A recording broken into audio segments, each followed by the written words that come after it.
안녕하세요. 드라마의 찐 시민남자 리뷰어즈입니다. 보면 볼수록 착하게 살아야겠다는 마음을 먹게 되는 박신혜 김지영 주연의 판타지 사이다 스릴러 지옥에서 온 판사. 오늘 방송된 에피소드의 주인공은 가족 모두를 해친 양승빈이었습니다.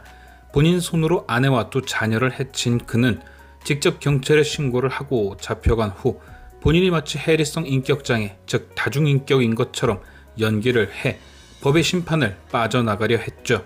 하지만 그의 다중인격이 연기라는 건 인간인 한다운도 알고 있었고 악마인 강빛나도 알고 있었습니다.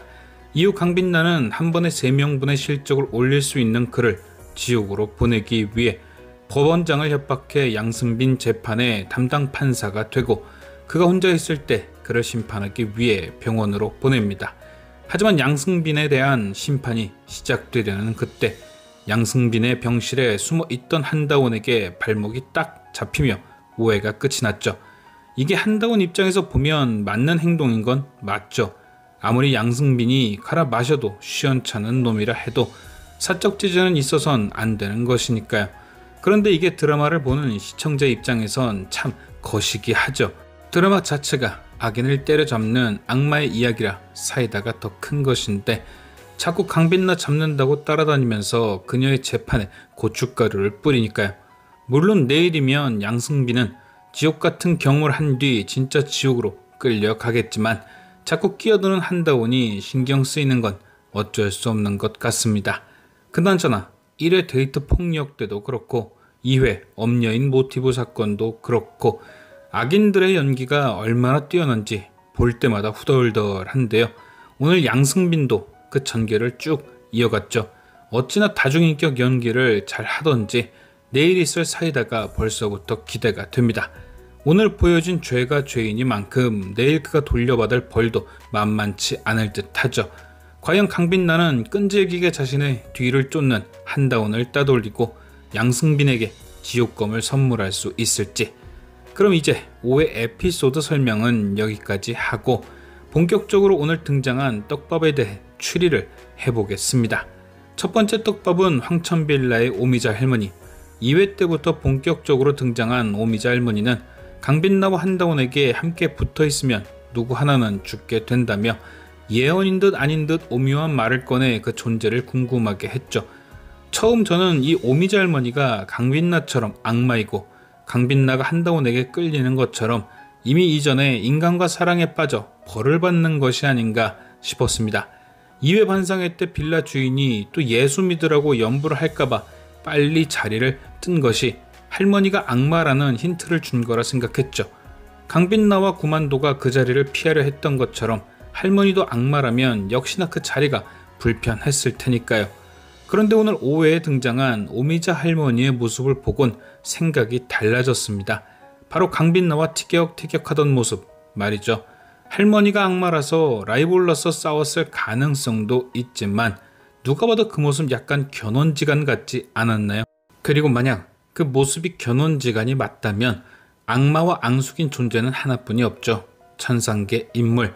저는 왠지 이쪽이 더 맞지 않나 싶더라고요. 저번에 강빛나와 한다원에게 충고할 때도 인간인 한다원을 걱정해서 했던 말이었고 오늘 5회에서 같은 빌라 유정임과 유민준을 걱정하는 걸 봐도 왠지 인간을 보살피는 듯한 느낌을 받았거든요. 반상회 때 빨리 자리를 뜬 것도 집주인 때문이 아니라 악마와 한 곳에 오래 있고 싶지 않아서였을 수도 있고요.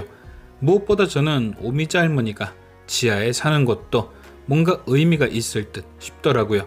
제가 막 독실한 기독교 신자는 아니지만 이런 얘기를 들은 적이 있거든요. 예수님은 가장 낮은 곳에 임하시어 인간들을 살피고 계신다. 그래서 황천빌라의 가장 낮은 곳, 지하가 오미자 할머니의 집이 아닐까 생각해 봤습니다. 그녀가 천상계 천사 혹은 신급 존재이기 때문에 말이죠. 과연 강빛나와 독소를 주고받은 할머니의 정체는 무엇일지 여러분의 의견도 댓글로 남겨주세요. 자, 그럼 이어서 오늘 등장한 두 번째 떡밥, 사탄의 정체. 오늘 한다원은 강빛나를 미행하던 중 악마들이 모여있던 봉사단체에 찾아가게 되었고 그곳에서 이들이 왜 모여있는지 이유를 듣게 됩니다. 26년 전 지옥의 2인자였던 사탄이 서열 1위 루시퍼에게 반기를 들고 쿠데타를 일으켰고, 그 전쟁 중에 사탄은 위기가 닥치자 루시퍼의 보물 카일룸을 들고 도망쳤다. 하지만 사탄은 뒤쫓아온 루시퍼의 군대에게 공격을 받아 카일룸을 잃어버린 채 인간계에서 자취를 감췄다. 저는 이 사연을 딱 듣자마자 한 명이 바로 떠오르더라고요. 한다운의 가족을 해친 연쇄 살땡범 제이. 악마 모임의 회장은 분명 사탄과 루시퍼의 이야기가 26년 전에 벌어진 사건에서 시작되었다 했습니다. 즉 현재가 2024년이니 그때가 1998년이 되는 거죠. 벌써 시기부터 딱 들어맞지 않습니까? 제2의 인물 소개에 보면 그가 98년부터 99년까지 12명을 해친 뒤 사라졌다 했으니 말이죠. 98년도에 지상으로 도망친 사탄, 98년도부터 활동을 시작한 제이. 이건 뭐 추리라고 하기도 창피한 예상이죠. 카일룸을 들고 도망치던 사탄은 루시퍼의 공격을 받고 카일룸을 잃어버렸고, 그렇게 인간의 몸속에 들어가 카일룸을 찾고 다녔던 게 아닌가 싶죠. 그 과정에서 카일룸을 주었을 것 같은 인간들을 해치게 되고, 그게 인간 세상에선 연쇄 살땡이 되었던 겁니다.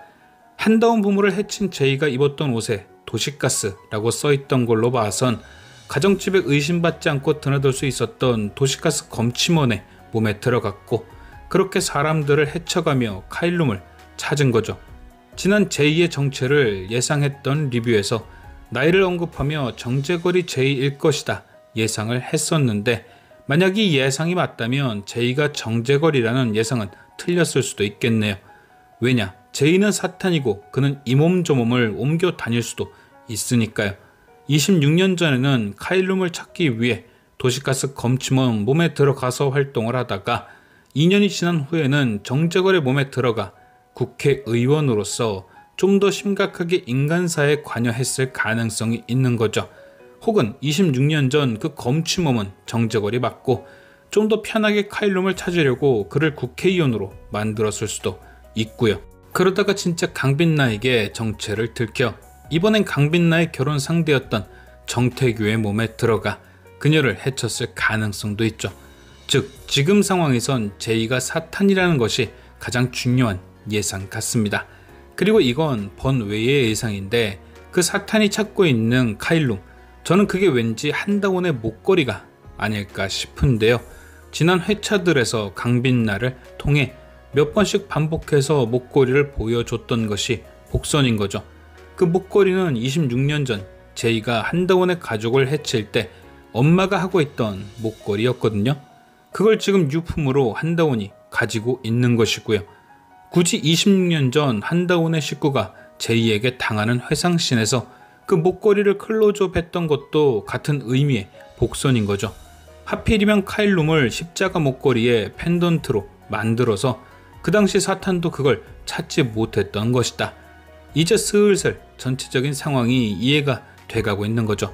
과연 지금까지 한 아재의 예상이 신빙성이 있을 것인지, 제이와 카일룸에 대한 여러분의 의견도 댓글로 남겨주세요.